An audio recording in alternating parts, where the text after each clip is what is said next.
Welcome to 3 Count Audio. I guess we could put it that way. I'm going to be doing a review of Kendrick Lamar's Mr. Morale and the Big Stepper, his fourth album. I think it's technically his fourth album. In some ways, it's his third.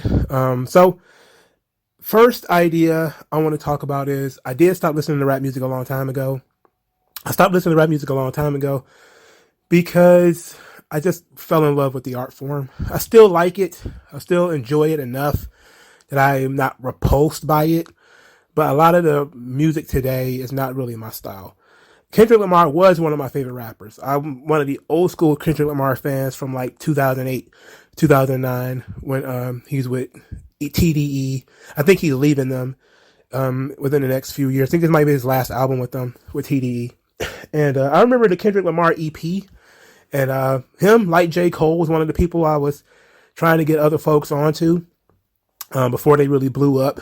And, so I was very, very happy when Good Kid, Mad City became a classic and everybody loved it. I thought that was great. Same thing with To Pimp a Butterfly. I thought that was absolutely a fantastic album too. And then Kendrick Lamar became the voice of Black Lives Matter.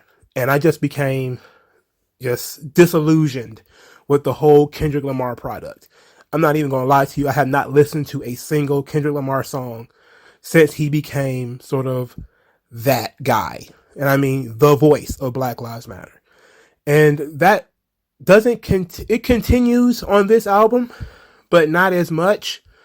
And to be quite honest, he did the very best he could to appease that Black Lives Matter fan base. That is really the reason why everybody's calling him a legend and think that he's the biggest rapper of all time and all this kind of stuff. And all they chose to focus on is the fact that he likes Kodak Black. That was the weirdest thing that in looking up information for this album, because I didn't know that much about it. I just put in Kendrick Lamar, and all I kept seeing was Kendrick Lamar is doing a song with rapist Kodak Black. Kodak Black is all over this album. And look, I'm going to be honest. I never even heard a Kodak Black song. I never heard a Kodak Black lyric until I listened to this album. I will never forgive Kendrick Lamar for A, being the voice of Black Lives Matter, and B, introducing me to that ugly little gremlin, Kodak Black. The only thing I know about Kodak Black is that he says weird shit about his mama's ass, and he does weird stuff. He's an ugly little gremlin who seems to be in competition with Lil Wayne to get smaller and uglier as time goes on. I have no idea where these people come from. I have no idea what his music is about. I don't know. So I was introduced to Kodak Black through Kendrick Lamar. And I would say he didn't fuck things up tremendously, but I didn't care for him to be there. I thought he was there mostly for balance. So that people wouldn't say that Kendrick Lamar was being too high-minded. But we're going to go probably not song by song, because this album was, I think, 16 tracks. I liked it more or less. Some of the songs I liked more than others. I think that he tackled some pretty good subjects on this album, but I think ultimately this album is one of those musical depression albums where it's all therapy and how bad I feel and my regrets and my past and all of my trauma and the collective trauma of everybody. And it's all about trauma, and every other song is about how you deal with trauma. And it's just kind of like, ugh. At some point, you're kind of like, bro, get the boot off my neck, please. Like 16 tracks of this, please. And like half the album is like trauma porn. But that's the Black Lives Matter print. Now, there are some songs on here that I did like. I liked them a lot, even if they had that same theme. I just feel like he should have picked those songs to do and not others. Now, stepping or tap dancing seems to be one of the things that is a running theme on the album. Tap dance is something that black people has become pretty famous for, even though I don't believe tap dancing was created by black people. I just think it's one of the things that black people have kind of taken and made their own. Savion Glover was one of the first tap dancers I had ever seen. He was on Sesame Street. He never said anything. He was like a complete and total mute who did tap dancing on Sesame Street. And I thought he was the coolest dude in the world. But it's a very interesting thing because tap dancing has been considered for a long time to see sort of a symbol of appeasement of white people.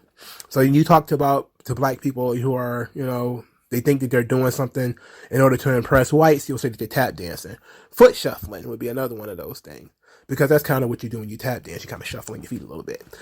But it was a weird thing that he would choose that as sort of a running theme throughout the album would be tap dancing.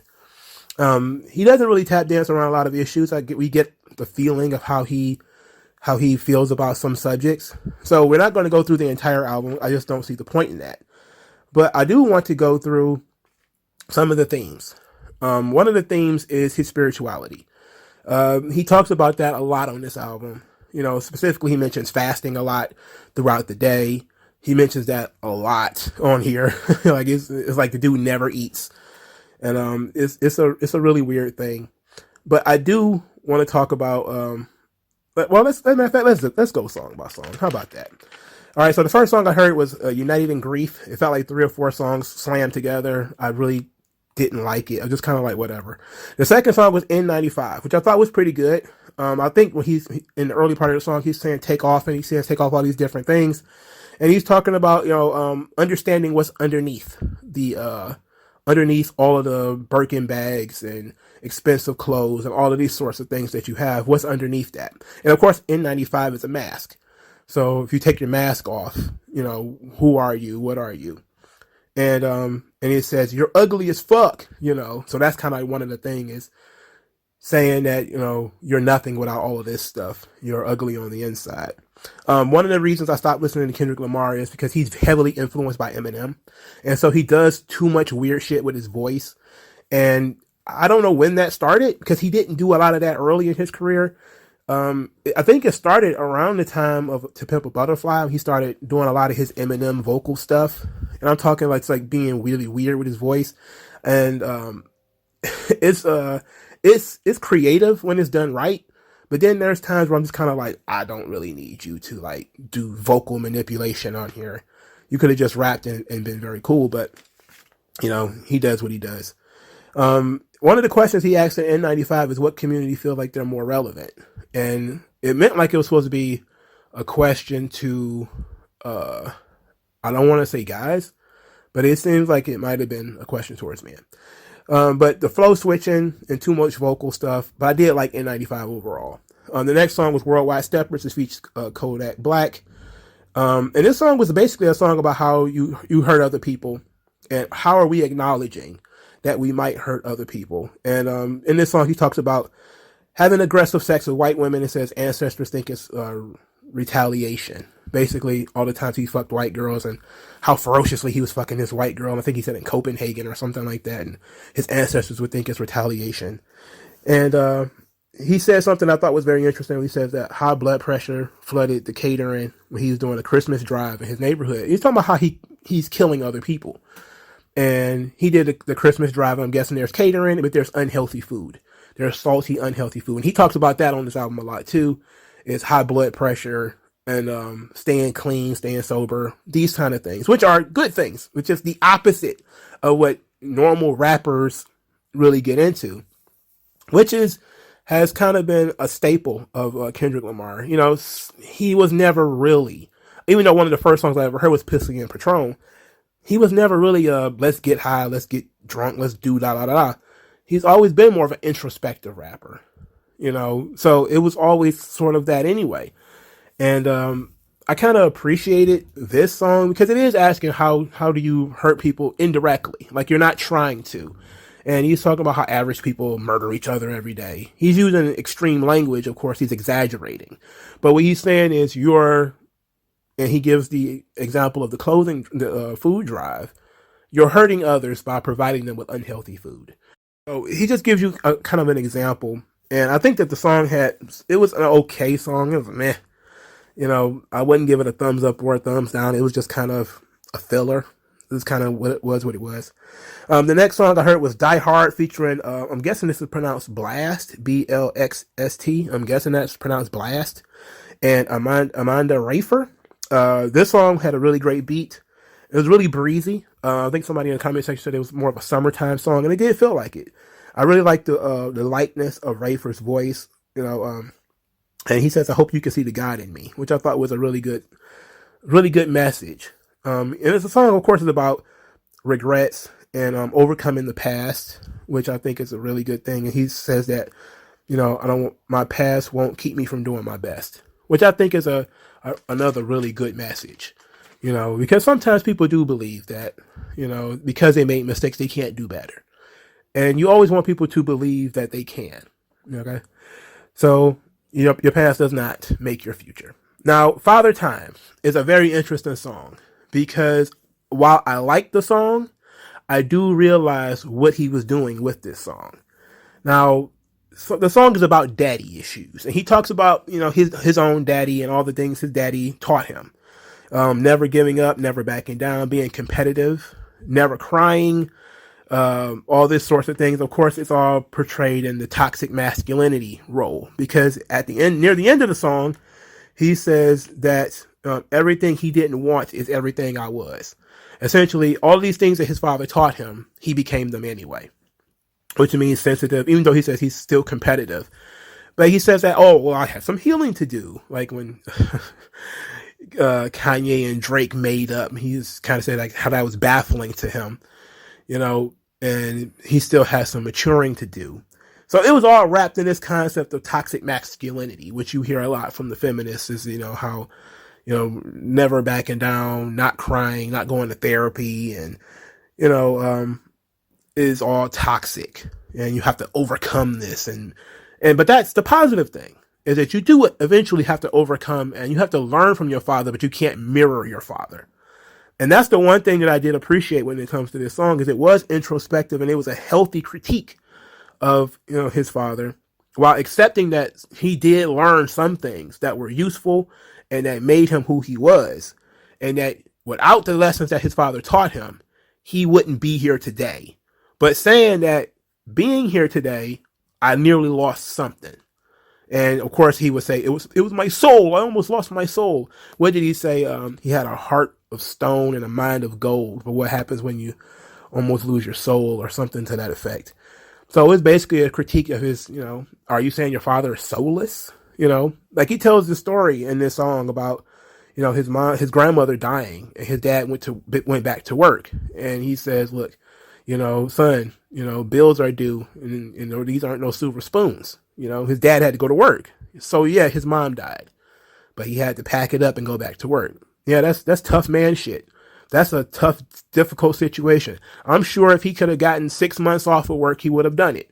But he wasn't going to. This was probably in the 80s or 90s or something like that, when Kendrick would have been a little kid.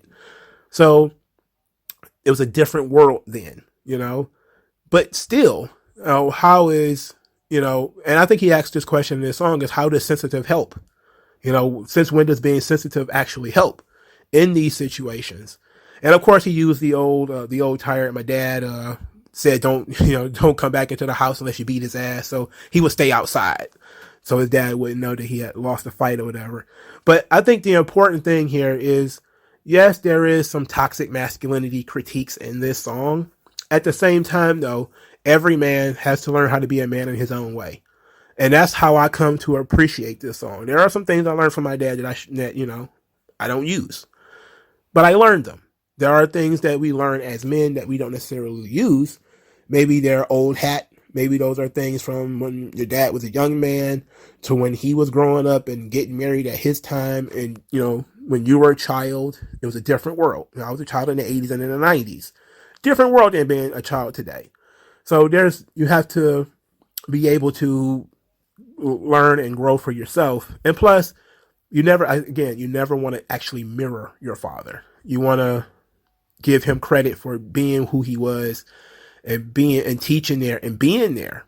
And he talked about that too, saying that he learned through his father. And he says that, at the end, he says to all my friends who didn't have dads who learned this, he had to celebrate them because they had to learn the hard way.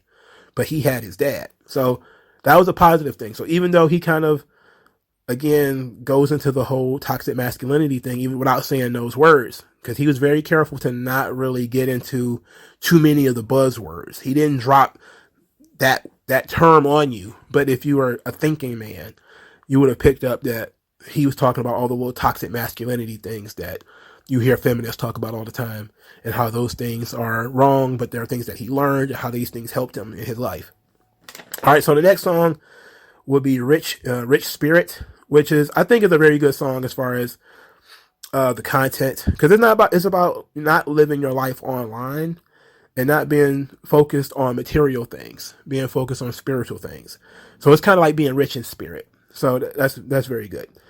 And what my favorite line from this song says, his thoughts and prayers are much better offline. Which, if you know what that means, if you don't know, rather, people always say thoughts and prayers when something bad happens. You know, a shooting in Buffalo or a shooting in Milwaukee. Somebody will say, "Oh, thoughts and prayers," and it would be like, is that for real? You know, is that really how it is? Or are you legitimately thinking about them and praying for them in reality, and not just posting stuff online? And it's a good symbol, you know, for doing things in the real world and not just doing them for being online. So then we get to We Cry Together, which is Dr. Dre and Eminem meets Tyler Perry. So if you heard this song, this is absolute high school theater. It is a record in which him and a female rapper named Taylor Page are in an argument, and they're boyfriend and girlfriend, and they're arguing. And they're doing basically a scene out of like Baby Boy or something like that, some hood movie, where they're talking about how terrible each other are. You know, she is tearing into him about being broke and stupid and little dick, and he's ripping into her about being manipulative and lying and all these sorts of things. And of course, there's some drops about R. Kelly in here, you know, out of nowhere. But the entire concept, of course, you can get a little bit of it from Another Bitch, the song by Biggie and Lil' Kim. What do you do if your girl is untrue? You cut the hooker off and find someone new. I need another bitch in my life. You know, that song. So it starts out kind of like that. And then you get the Biggie verse and the Lil' Kim verse about how, you know, they need somebody else. But this takes the sort of the styling of Guilty Conscience between Dr. Dre and Eminem, where they're kind of going back and forth, and they're cutting each other off, and it feels like a play. And the longer the song went, the more fake it felt. And then as they were going into it, I was like, I know how this song ends. I had never heard it before. And I was like, I know how this ends. It's going to end with them having sex. And then, of course, at the end, it ends with them, you know, having sex. And I was just kind of like, this shit is a Tyler Perry play. You know, and I'm thankful that I've never had this kind of relationship with any woman.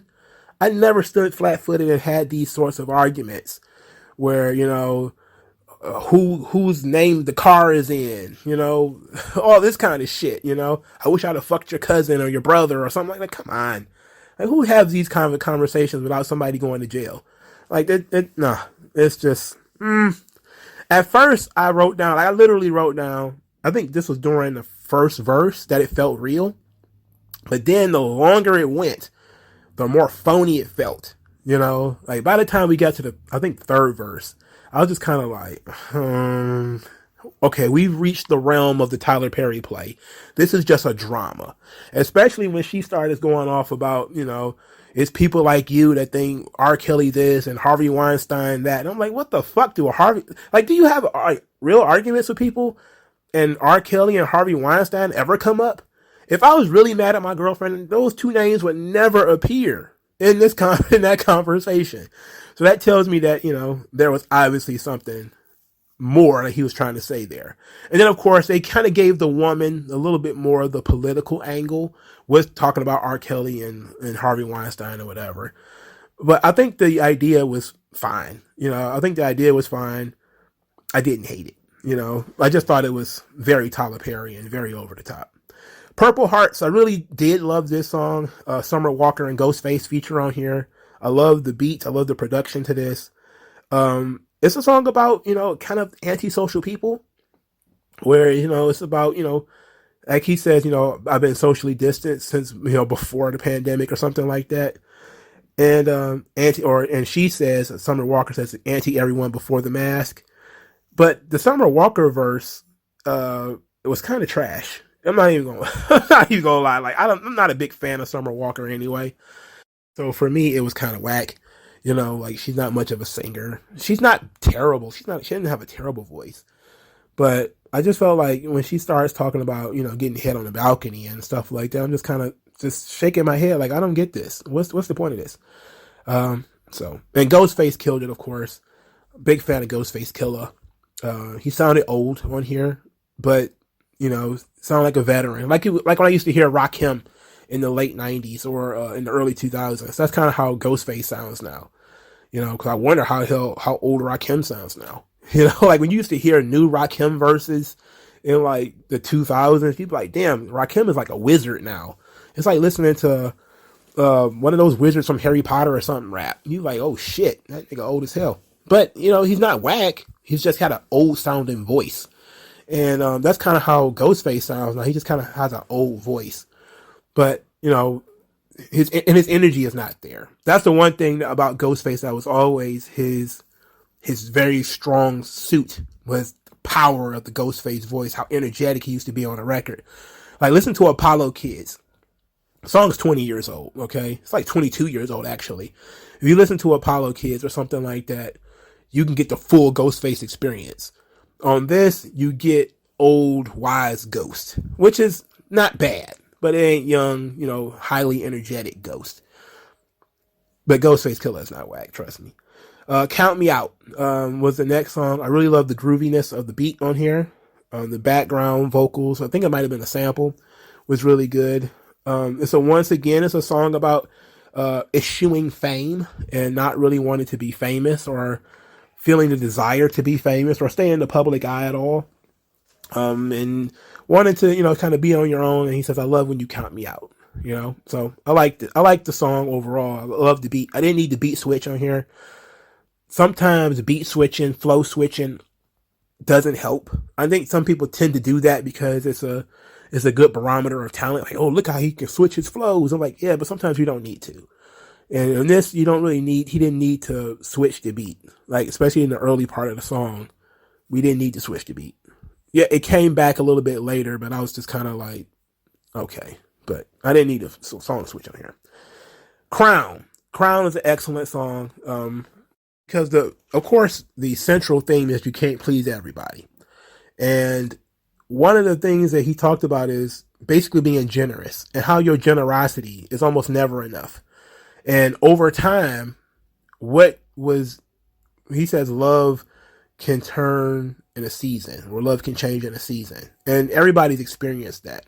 You know, you do things for people, but then you find very quickly they forget that you did things for them. And he talks about, can't even please myself. I thought buying a new car would do it, but the new car eventually got old.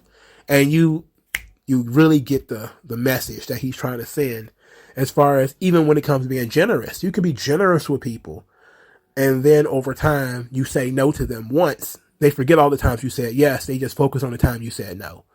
You know, and we have all been through that, and that's very realistic, and I really love that.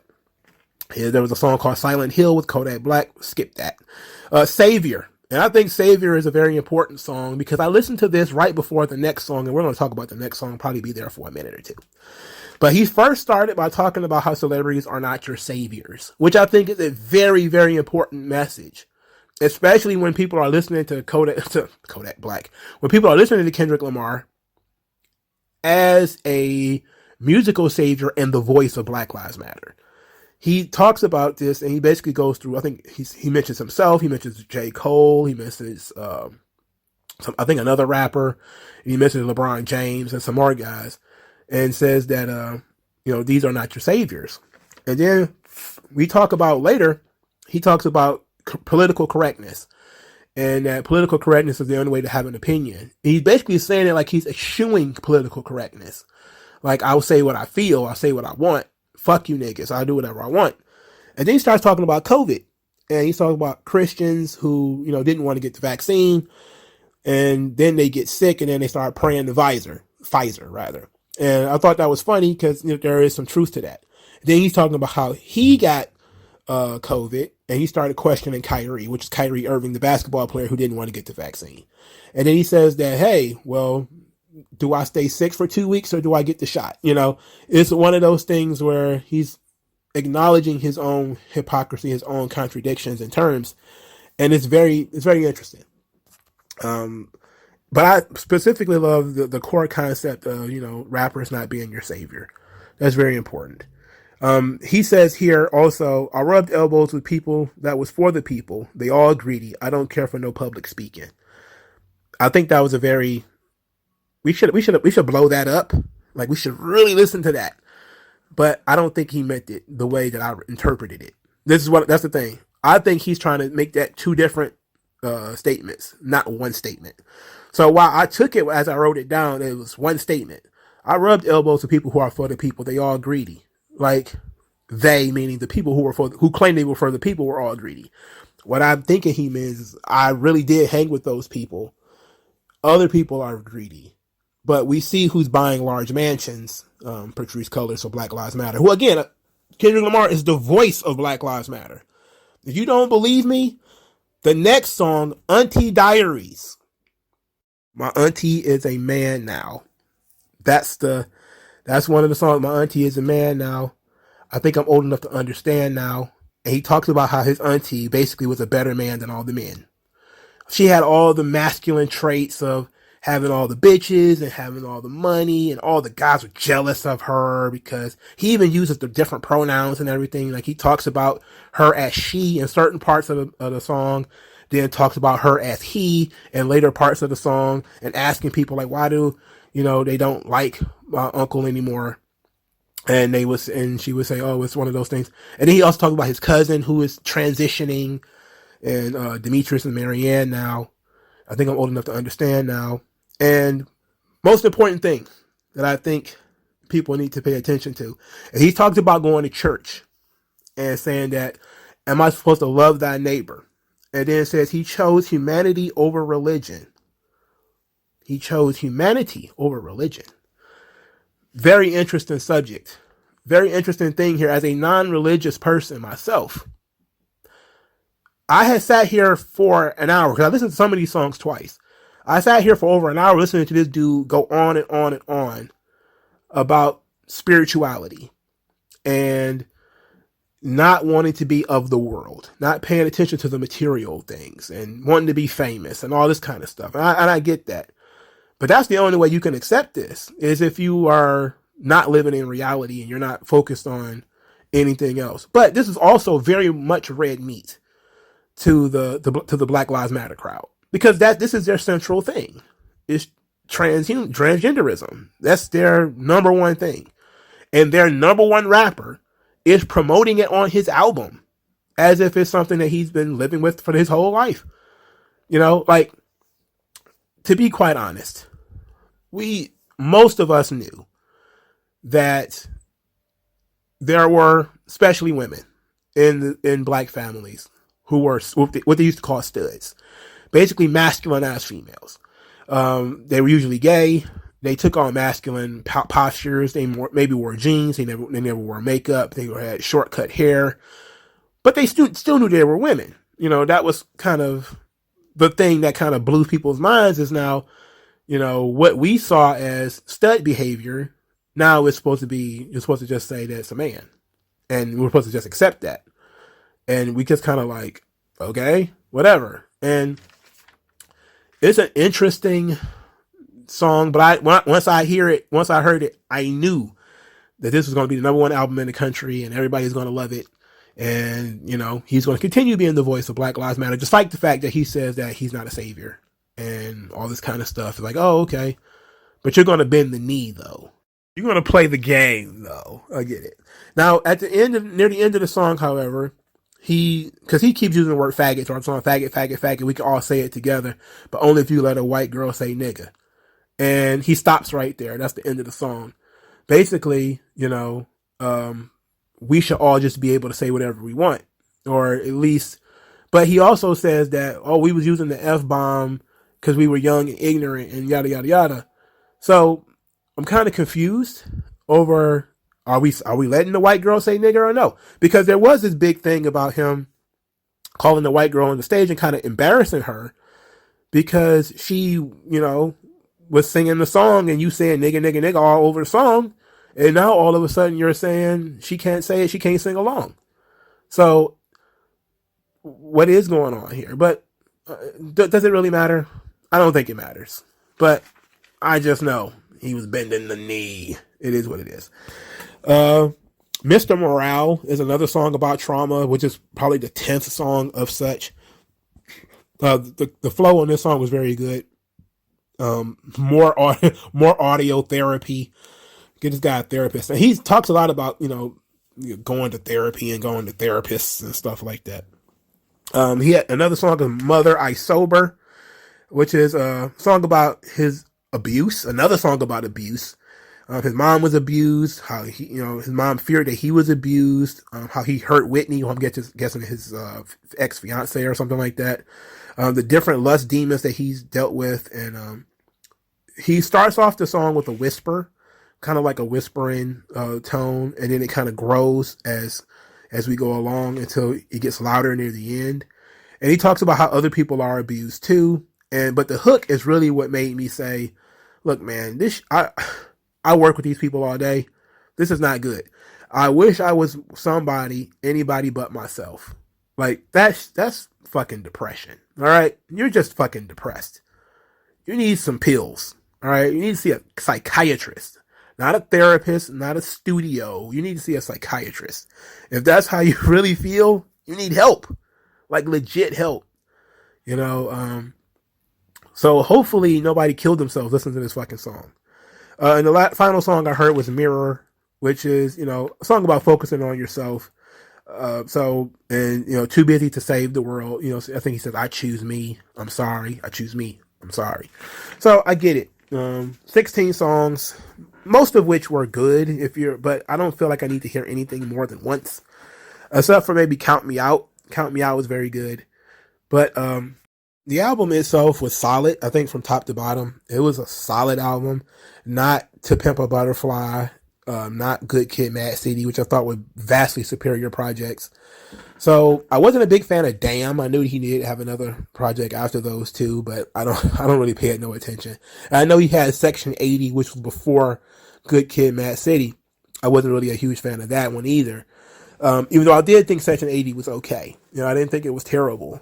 But Damn, it was utterly forgettable for me. And this was several years ago. I think it was about 5 years ago, I think.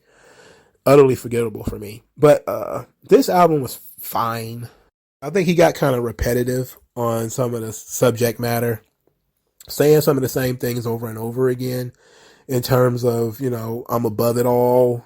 I don't focus on Instagram or Twitter or, I focus on real life. I focus on myself, my family, tearing himself up about, ruining his relationship with his children's mother. I don't know if he was ex-wife, ex-girlfriend. I don't know what that is. That we need to be more responsible. We need to focus on helping each other, love thy brother and all that kind of stuff. I get it. As far as my favorite songs are concerned, I love Die Hard. I thought that was very good. Count Me Out was very good. Crown is very good. I like Father Time.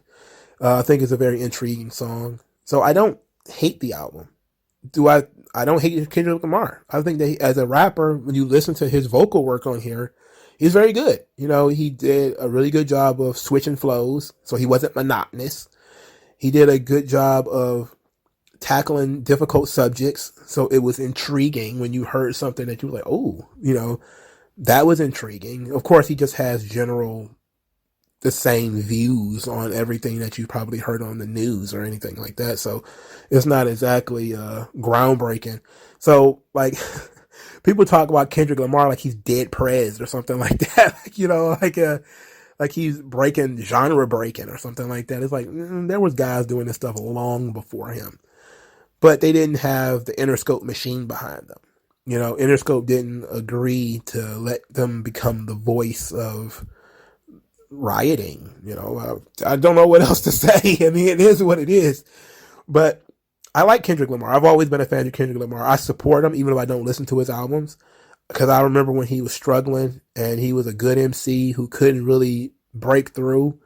And that's kind of what took it there, is that he became the voice of a certain generation. And that was the right thing to do, I guess. Especially if he truly believes it. If he doesn't truly believe it, then, well, that sucks. Because I remember Lupe Fiasco, when it seemed like Lupe Fiasco was being positioned to be the guy. I'm pretty sure you guys are probably like, what? That never happened. It was. There was a time where Lupe Fiasco was being positioned they had Jay-Z on his album. Like, he was going to be the guy. And then he critiqued Obama. He called Barack Obama a terrorist on a mixtape song. No, it wasn't a mixtape song. It was American Terrorist, wasn't it? Or some song on his first album. And they destroyed him. Both Republicans and Democrats destroyed Lupe Fiasco. And it took a long matter of fact, that was it. He lost his position. I think Lasers came not too long after that. Because I think the Cool came. And then he made the comment. No. He called Obama a terrorist on the Cool, I think. Or was it a mixtape? It was one of the two. And then Lasers came after that, and it was over. They ripped Lasers apart, and his career never really got back to where it was supposed to be. So Kendrick Lamar doing a song like Auntie Diaries seems to me like he pitched that into that's his toll to continue doing what he does. Because even though he doesn't want to be the face of this movement, and maybe he doesn't want to be, maybe he has conflicting views with them sometimes, he's not going to sacrifice that. He's not going to sacrifice his life and career and everything that he's worked for, and not everybody's that guy. And I know Lupe Fiasco has, backed off of that for a long time too, and he started kind of going with the mainstream narrative. And Killer Mike did the same thing when he was talking about guns and how he was going to teach his children how to shoot, and then he was talking to Coleon Noir and all this kind of stuff, and then the left found out about it, and then they attacked Killer Mike, and he was like, "Oh no! I didn't know that the NRA was going to use my views this way. I didn't mean that." So that's just kind of how rappers are. And you can tell when the rappers are, bending and blowing in the breeze, that they're not serious. They're just entertainers like everybody else playing a role. Now, I said that before. I talked about Too Short. He was on couples therapy, being a simp. They're just doing whatever they're told. And there's no doubt in my mind, Kendrick Lamar is probably a little bit more honest than the most of them because of his creativity. It feels like he truly believes some of the stuff that he did, that he said, rather. But then he did a song with Kodak Black, and it seemed like people are going to be very upset about that. So let them be upset. I don't like Kodak Black. I don't care for him. This didn't sell me on Kodak Black. But I just felt like that was a very interesting hill for him to die on. Is that, hey, I'll do the trans song. I'll say that maybe I should have took the COVID shot. Maybe I'll say, my dad taught me toxic masculinity. I'll say all of the things that you want me to say. But I'm a fan of Kodak Black, and I'm going to put him on my album 7 times or something like that. And then all these people did was focus on how could he not do songs with gay rappers and women? I don't know, bruh. All right, what did y'all guys think of this album? Like, share, and subscribe, and I'll talk to you guys later.